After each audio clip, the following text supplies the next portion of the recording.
We've heard from Al Golden. Let's break down his biggest priorities for this Bengals defense that we learned on Monday.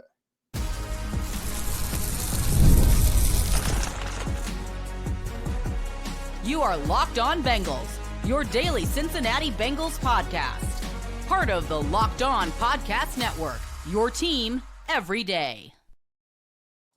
What up, Bengals fans, and welcome to another episode of the Locked On Bengals podcast. I'm your host, Jake Liscow. He's your host, James Rapien, and we are Locked On Bengals here on the Locked On podcast that we're covering your team every day on YouTube and everywhere you get your podcast. This episode brought to you by FanDuel, which is trying to find ways to make Super Bowl 59 exciting for Bengals fans. You can get $200 in bonus bets if you win your first $5 bet. You can check it out at FanDuel.com. And welcome back, of course, to the everydayers who are interested in learning what Al Golden is prioritizing as he returns to the Cincinnati Bengals as the defensive coordinator. Welcome in to all the new listeners and everyone who makes Locked On Bengals their first listen. If you haven't done it, you can always hit that subscribe button on YouTube or wherever you get your podcast to make sure you don't miss an episode of Locked On Bengals. And we will get to the linebackers coach the Bengals hired or announced that they hired on Monday as well. But we're going to start, James, with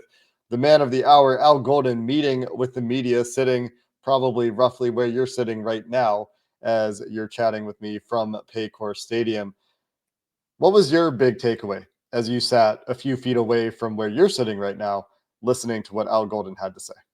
Same chair, by the way. Same chair that Al was in. This is the Al chair that I'm sitting in now. So there you go. But no, I mean, the biggest takeaway, if you go highest level, and we have time to discuss each thing, but all of the things that the Bengals want to be better at, player development, being flexible, scheme-wise, adjusting to opponent, doing the little things like tackling, it felt like they were emphasized at one point or another during this 30-plus minute news conference where Zack Taylor talked and Al Golden talked, and they talked about the process and all of those things. I mean, what do the Bengals want moving forward? Well, they want the good stuff that came with Lou Anarumo of being able to adjust and scheme at a high level at times.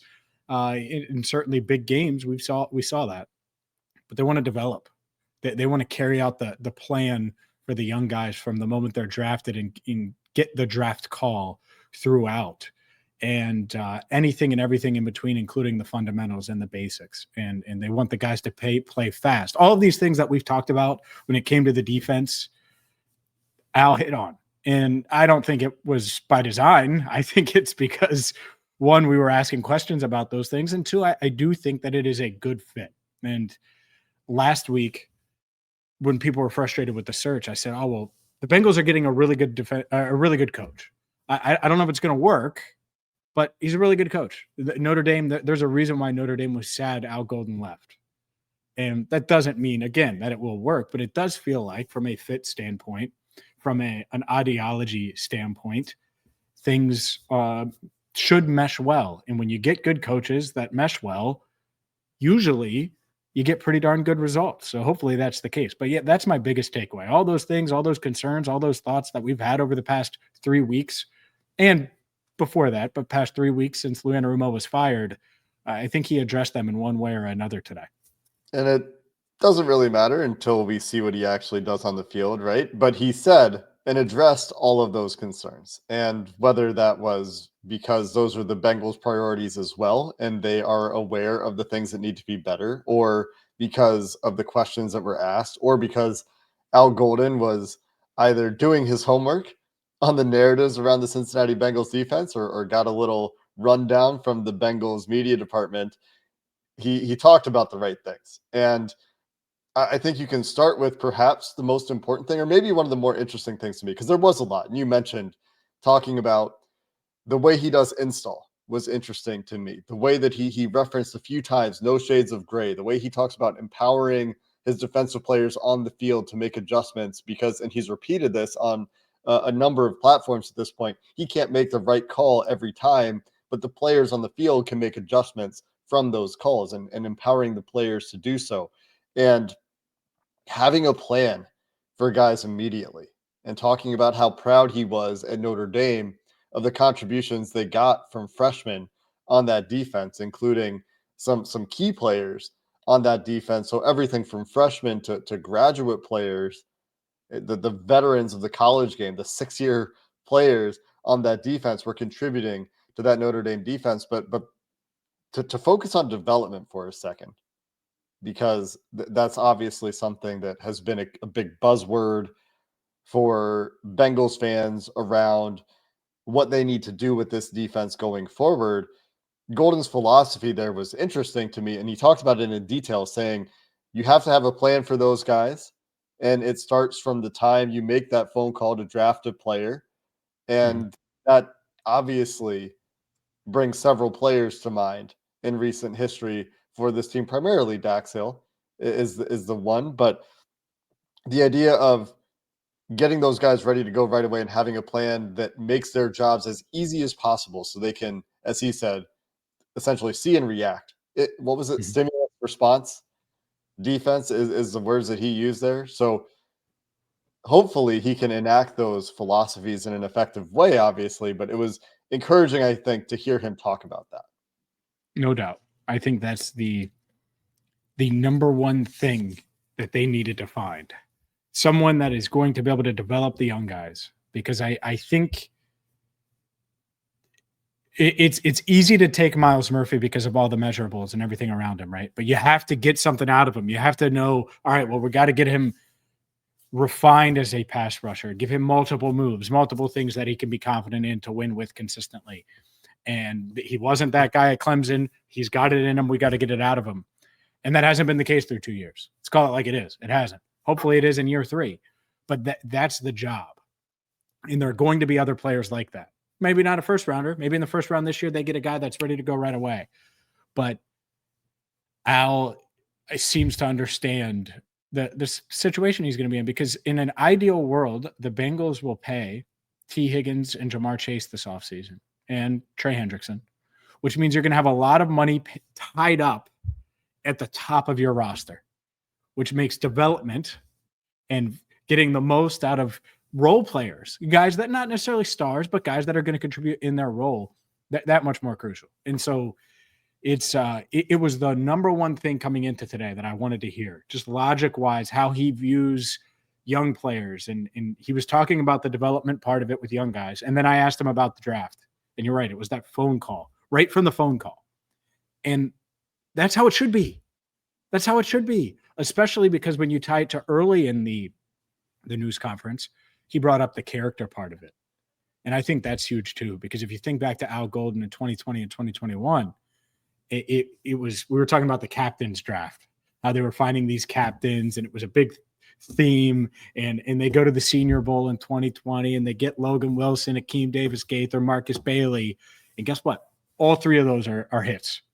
And all 3 of those picks worked out much better than a lot of the 3rd, 4th, and 7th round picks have worked out in the past. So I think that's a big takeaway from today, is his logic, how he's going to approach developing these guys.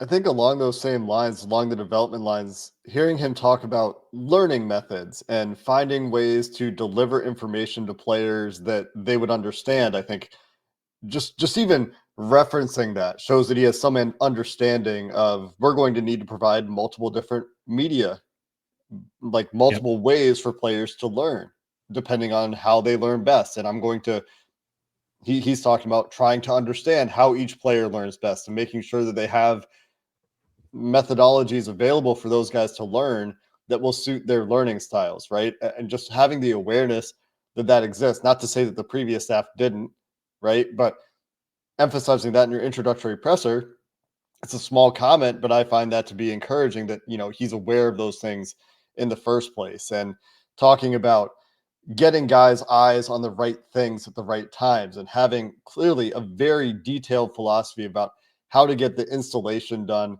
I think those were fascinating elements of his introductory presser as well, talking about, wanting to do 10 installs. And he said, of course, we'll adapt it to how we're going to do it here in Cincinnati, but a very clear idea of getting the menu set in the spring so he can pull from it for the rest of the season and have those answers ready to go, and getting that installed from the beginning so players can play fast. And that was a big key part of his development philosophy is everything that he's trying to do is enabling players to play fast on the field and doing whatever he can to get them prepared so it can be a, as he said, stimulus response for these players on defense instead of thinking a whole lot when they're on the field. No doubt. And that, what that does? That gets young players on the field faster. It empowers them. And that's going to be a theme, I think, as we continue. We'll continue our conversation about Al Golden coming up next. The Super Bowl has arrived, and despite it being a Super Bowl that we have seen this matchup before, FanDuel has endless possibilities for you, whether it's predicting the first touchdown, and Saquon Barkley before the Super Bowl was already the favorite to be the first touchdown scorer in the Super Bowl, calling the MVP or just betting on the coin toss. FanDuel makes it easy to get in on the action with live betting all game long, and you can adjust your bets as the game unfolds. Right now with FanDuel, you can get $5 in, and if you win that first $5 bet, you'll get $200 in bonus bets. So that is some good incentive to get that $5 bet right. $200 in bonus bets for the Super Bowl would be a fun way to go about it at FanDuel.com, official partner of Super Bowl 59.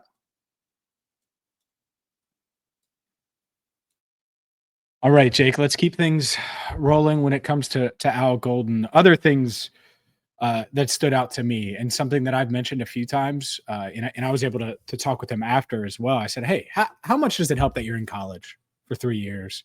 You're playing against all these ranked teams. I think it was 19 total. The Ohio State multiple times, the Georgias, teams like that. Evaluating this draft, next year's draft. And he brought up a good point. He was like, the unique thing is players will tell you. Your players will tell you like, oh, 17 on the other team is just, he's different. And so he's going to have a unique perspective because he's coached against a lot of these guys that are going to be in the draft over the next year or two. And Zack Taylor embraced that as well, saying, yeah, he's going to help offense, defense, special teams in evaluation. And he might help the offense. I mean, if you're guarding and going up against a really good receiver and you have to deal with him, certainly tell Zach that, and that's going to be a guy that's on the Bengals radar. So I do think that that's going to help them as they evaluate this year's class and probably the next year or two. They are coming off a game against Ohio State in the national championship game that's going to have like 37 players drafted from that Ohio State team. At least.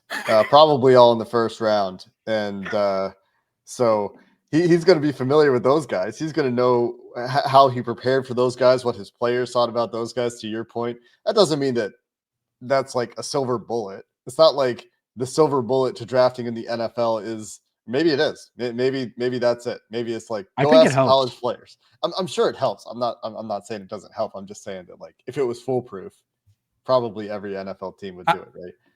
Sure. No, I think obviously he sees what everyone else sees and can watch the tape. And but one of the edges is, oh well, this guy's different. Here's why, because the players went up against him. Like if that helps you get the right 5th round receiver, tight end, guard, corner, whatever, like it could be the difference. It could be the difference between picking, not going to name names, but a guy in the 3rd round that you might not have the highest character grade on versus insert whoever else. I wonder who I was referring to there. Well, obviously not Xavier Watts, who will be in every Bengals mock draft from now. 2nd round. Every 2nd round mock draft ever. For the Bengals. I mean, if he gets there in those 2nd round mocks, it's just drilled into my mind. I don't know how many times I'm going to say that between now and April. Maybe he becomes a clear 1st round pick at some point or first, 2nd round pick. And we think there's little hope that he makes it to the Bengals in the middle of the 2nd round. And then I'll stop talking about it. But until then, I mean, that's the guy that was making those adjustments for Golden on the field, right? Talking about empowering players to make adjustments to his defense on the field. And it was something that you could see in the national championship game. He was one of those guys, a key part of doing that for that secondary. And so that's why that connection is so significant in my head, even though it is. And maybe this pushes him down to the Bengals in the 2nd round. He's a 23-year-old. He was a graduate player in that defense. It didn't really have his big breakout until his most recent year. But last year he had 7 picks, didn't he? Or am I way off on that? I don't know. We're early in the evaluation process. We are. Anyway, I don't know. I don't ahead. know what his stat line was, but he was like significantly better This year. from what I could tell in his but again, we don't need to make this a Xavier Watts episode. It's a tangent. Back to Al Golden. I want to talk a little bit about the installation that he's talking about. I find that to be quite interesting. 10 installations. Yeah. And the emphasis that he put on getting as much in the spring as he could. And he talked about being aggressive, doing a lot early in the process and getting those the menu of defense in as early as possible. And I think that approach, not to say that again is necessarily different from what they did before. I'm sure that Al Golden is drawing some inspiration from his time working for Lou Anarumo, from working in Cincinnati in the past. And he also referenced that knowing what Zack Taylor wants and how he runs things should enable him to hit the ground running a little bit. I like this idea of being more aggressive with your time early in the offseason program and helping to use that to simplify things in the minds of the defensive players. Yeah, I think it's such a key. I don't want to hear in December, oh, we're playing way faster now. I need that. You want to talk about starting fast? You need to be playing fast in September. You need to be flying around in September. You can't be questioning things in September regardless. And I don't care. Like that's even the most simple defense. If you're playing fast in direct and you understand that, to me sounds better than, oh, we're confused and the ball's being snapped. And I know that's not a blanket statement and you got to confuse the defense or confuse the opposing offense and all those things. But you get my point here. You want this team to be flying around and being disruptive and creating those opportunities for Joe. And that should be the identity, is a fast, physical, hard-hitting team that's going to be opportunistic and force turnovers and have a center fielder like Xavier Watts on the back end, who does have 13 interceptions over the past 2 years. I know I didn't read that wrong. 7 and 23 and 6 and 24. But like, that's the reason he's going to be mentioned so much, is because that would make a lot of sense, right? Because there was a guy that wore number 30 that patrolled the back end and was clearly a difference maker. And so, yeah, the only way you can play like that is if you're, or getting back to that level, is if you're playing fast, and hopefully his approach is going to fit. And I do think that that's a big part of it. Like, a lot of people talk about the search, Zack Taylor, all of those things. Zack knows what's on the line. Like, Zack's no dummy. He knows he's not going to be able to hire 4 more different defensive coordinators to search up for the right one. If he didn't think Al Golden was going to be awesome at this job, he wouldn't have hired. He would have went and got someone else. But I think the approach, the technique, the way he teaches, I think all of those things were appealing to Zack, and he thinks that it's going to fit. It felt like he talked about the right things. And it's easy to sit there and talk about the right things. It isn't the hardest thing in the world to take a day on your weekend to catch up on what the narratives were about the Bengals defense last year. And as a defensive coach who's been a head coach multiple times in college, who is just a defensive coordinator for one of the largest programs in college football, it wouldn't be hard for him to come up with, here are the things that I want to make sure I say so that I'm saying the right things. But the way that he talked about them, it seemed clear to me that he had considered all of these things, and it is a core part of his plan. And that's part of the reason that he's the hire, is I'm sure when they're sitting in interviews talking about these topics, Zack also felt that Al Golden's approach to these discussions or dilemmas or problems the Bengals have to solve or opportunities the Bengals have to take advantage of was in line with the way that he wanted to see those things tackled. And so when you hear him talk about it, yeah, maybe it's easy to say the right things, but it's better to say the right things and sound like you know what's going on and are aware of these things and have a plan to deal with them than to not say those things. You still have to go and execute them. But from an introductory presser perspective, while there's very little you can take away from that in terms of predictive value, it's still encouraging to hear him talk about these topics that have been on the minds of Bengals fans for the last year of watching this defense. Yeah, Maybe longer. You can't fix them today, but you can give us the impression that you're trying to fix them today. And I would much rather that than the alternative. We'll continue. We also have a linebackers coach to discuss, but I'm sure there's at least a few more thoughts on Al Golden. We'll do that coming up next. Today's show is brought to you by LinkedIn. As a small business owner, your work doesn't end when the clock hits 5. In fact, your business is always on your mind, which means when it's time to hire, you need a partner that works just as hard as you do. It's where LinkedIn Jobs comes in. When you clock out, LinkedIn clocks in. You can check out LinkedIn right now. It is so easy to use. And here's how it works. You post your job, and LinkedIn's new feature can help you write job descriptions and then quickly get your job in front of the right people with deep candidate insights. And here's a pro tip. Add the hashtag hiring frame to your profile picture, and it's going to double your reach to qualified candidates. And 72% of small businesses say LinkedIn has helped them find high quality hires. Post your job for free at linkedin.com/lockedonnfl. That's linkedin.com/lockedonnfl to post your job for free. Terms and conditions apply.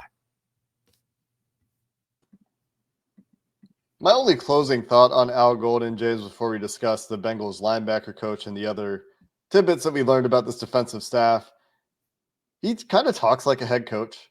I don't know if you had that impression as well. Like, you can kind of tell that he's been a head coach before, the way that he handled himself in that press conference. It felt pretty polished. He felt like he knew what he was doing up there. And I got the head coach vibe from the way he talked. Does that make sense? Yeah, absolutely. No doubt. I mean, no doubt. And I think that's, if you're him, that's probably part of the appeal in general of making the leap to the NFL. Obviously, family being here, all of those things. But the thing that stood out to me, and he probably is deep down somewhere in there. We all do that professionally, right? You're like, well, if I do a good job here, what could happen, right? At the same time, I do think that this was a really attractive job. And he mentioned the Burrow factor. And I do think that is a factor when you mentioned sounds like a head coach. Well, what's the quickest way if you're making the leap from Notre Dame to the NFL to make another leap? Let's have a quarterback that can win a Super Bowl or a couple of Super Bowls and go a really long way in January and into February. And so, no, I agree. I think he's really polished. I think the communication element with him and Zach should be exactly where it needs to be, and him in the front office. And that's what they're going to have to iron out now. It's not like they've gone up and down this roster. I think they know. I think they have a good idea. I'm sure he's not going to be stomping his feet saying, hey, I need 98 back in stripes next year, Sheldon Rankins. I don't think he's going to be doing that.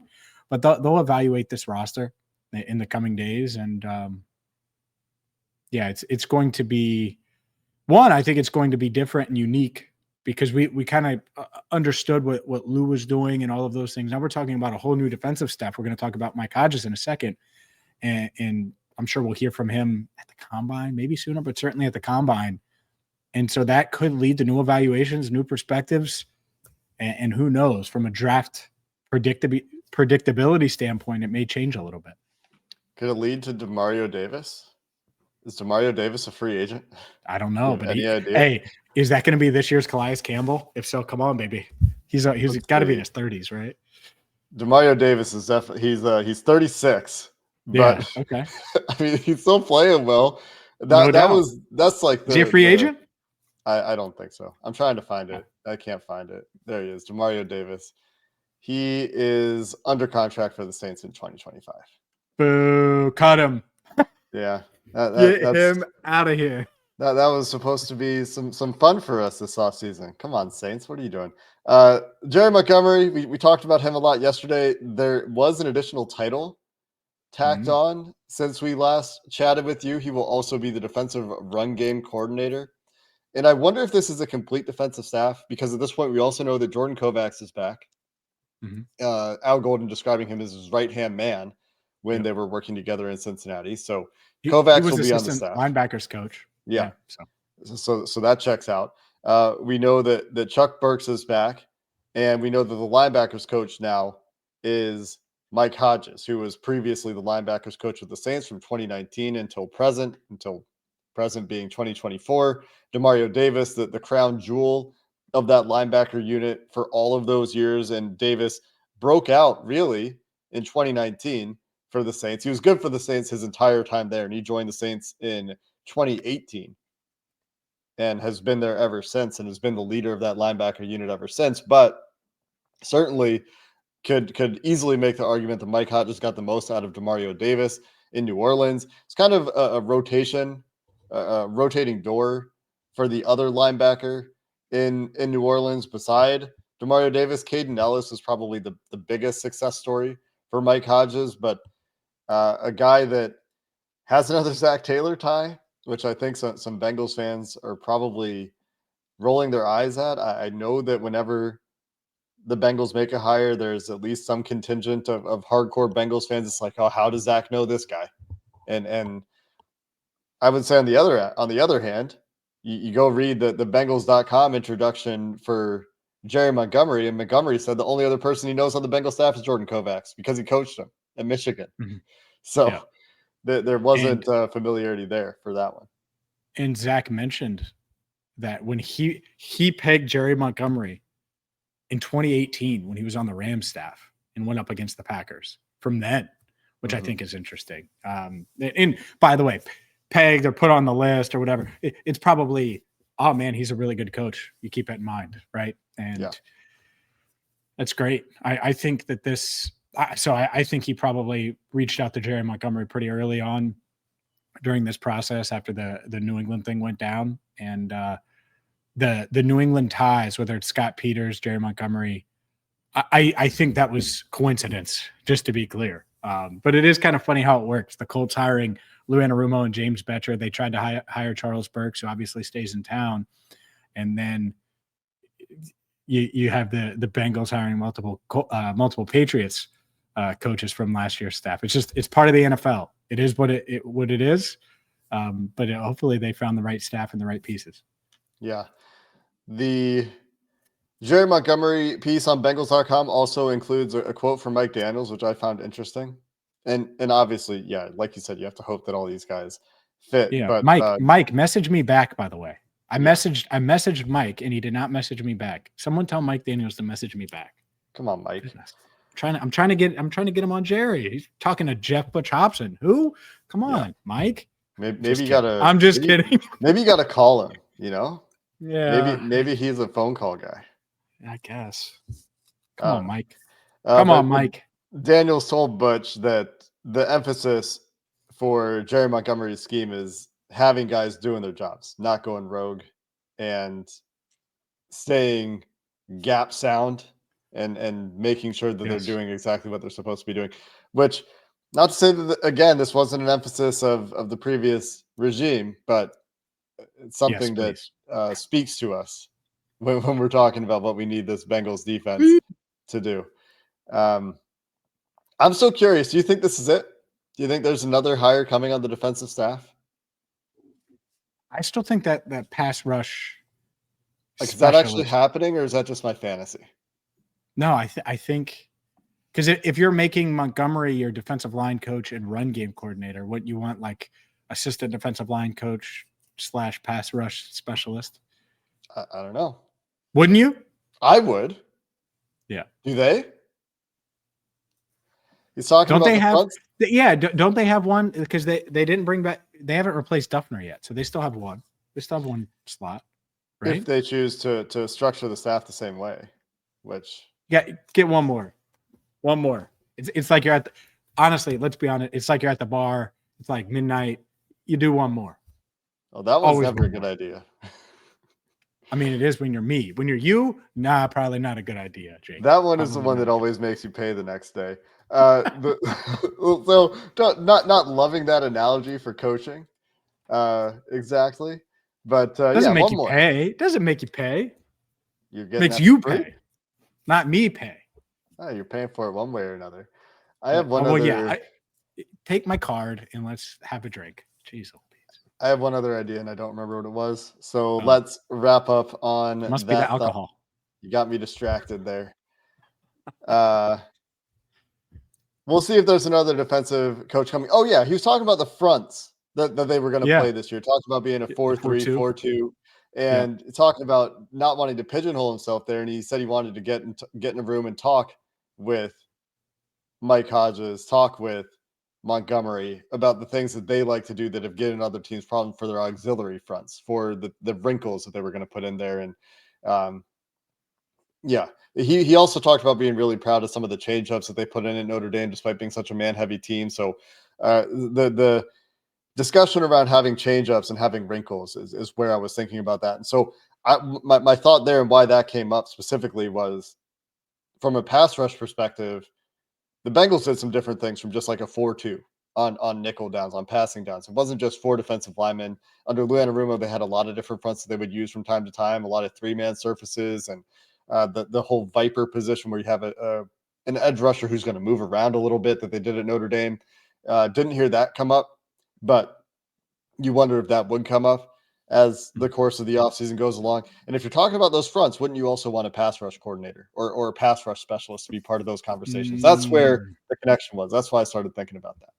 Wonder if there's someone in South Bend that could come to Cincy. Is there? I'm just wondering. I'm openly asking a question. That's all I'm doing, okay. Jay. That's all I'm asking.